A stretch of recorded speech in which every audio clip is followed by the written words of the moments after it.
안녕하세요 여러분. 부동산 채널 성공마침표 지인의 박형진입니다. 이번 영상은 유치권 성립 요건 중 하나인 점유에 대해 알아보도록 하겠습니다. 유치권은 합법적으로 점유하고 있어야 성립하고, 점유를 이루면 유치권도 소멸합니다. 판례 중 유치권은 목적물을 유치함으로써 채무자의 변제를 간접적으로 강제하는 것을 본체적 효력으로 하는 권리인정 등을 비추어 그 직접 점유자가 채무자인 경우 유치권의 요건으로서의 점유에 해당하지 않는다고 판시합니다. 부동산의 권리는 등기부에 등재되어야 효력이 발생하지만 유치권은 점유하는 것으로 효력이 발생합니다. 즉, 부동산 유의 권리는 등기부에 등재로 공시되지만 유치권은 점유로 공시되기에 유치권자의 점유관계에 관하여 법원은 상당히 엄격하게 해석하고 있습니다. 유치권자의 직접 점유, 점유보조자에 대해 알아보면, 직접 점유란 말 그대로 유치권자가 물건을 직접 점유하는 것을 말하고, 유치권자가 점유보조자를 통하여 물건을 점유하는 경우에도 이를 직접 점유로 봅니다. 유치권자의 사정상 가족, 지인 또는 직원, 고용인을 통해 점유를 대신하게 하는 경우에도 이를 유치권자의 점유로 인정한다는 것이고, 이때 점유를 대신하는 자를 점유 보조자라 합니다.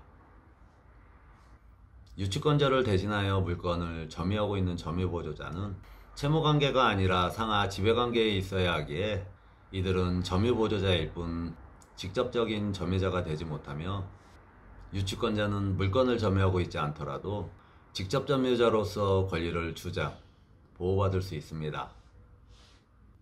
유치권자의 간접 점유에 대해 알아보면, 유치권의 성립 요건으로서 점유는 직접 점유이든 점유 보조자를 통한 점유이든 간접 점유이든 무방합니다. 그러나 간접 점유의 경우 유치권자가 타인을 매개로 점유한다는 점에서 직접 점유에 비해 상대적으로 점유 상태가 불확실하기에 분쟁의 소지가 다분합니다. 따라서 유치권자가 직접 물건을 점유하지 않고 타인을 통한 점유를 인정받기 위해선 간접 점유자인 유치권자와 직접 점유자 사이에 일정한 법률관계, 점유 매개관계가 존재해야 합니다. 이러한 관계가 있는지 여부는 사실상 관계만으로 인정되는 것이 아니라 유치권자가 직접 점유자에게 물건에 대해서 목적물 반환 청구권을 행사할 수 있는지에 따라 판단합니다. 예를 들어 점유매개 관계의 예로, 임대차 관계가 있는데 유치권자가 임차인의 점유로 간접 점유하고 있다고 주장하기 위해서는 그 임대차 계약의 당사자가 유치권자와 임차인이어야 합니다.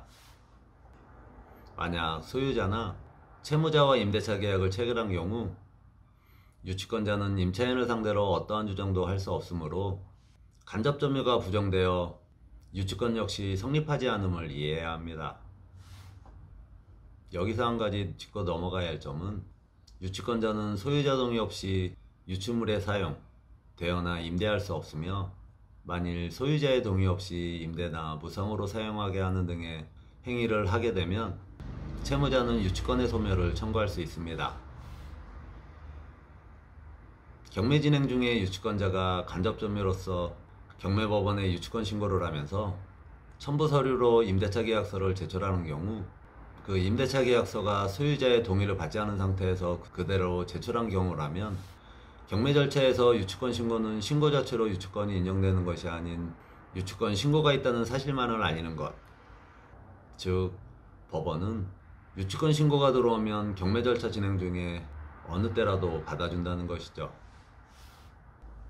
그 신고서의 내용과 첨부 서류는 추후 인도명령은 물론 유치권 부존재 확인회소 등 본안소송에서도 결정적 증거가 될 수 있기에 일단 법원에 서류를 제출하려면 신중해야 합니다.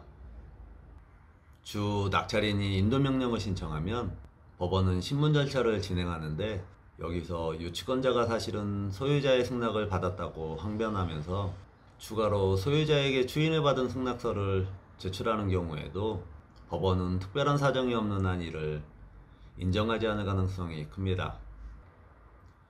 간접점유자로서 유치권자는 결국 본안 소송에 이르지도 못하고 인도명령에 의해 권리 주장을 못하게 되고, 임차인 또한 마찬가지 권한이 없는 자와 계약을 체결한 것이 되어 낙찰인에게 대항하지 못하고 인도명령으로 끝나게 됩니다. 다음 영상은 하수급인의 유치권 행사에 대해 알아보도록 하겠습니다. 지금까지 성공마침표 지인의 박형진이었습니다. 땡유벨에 감사합니다.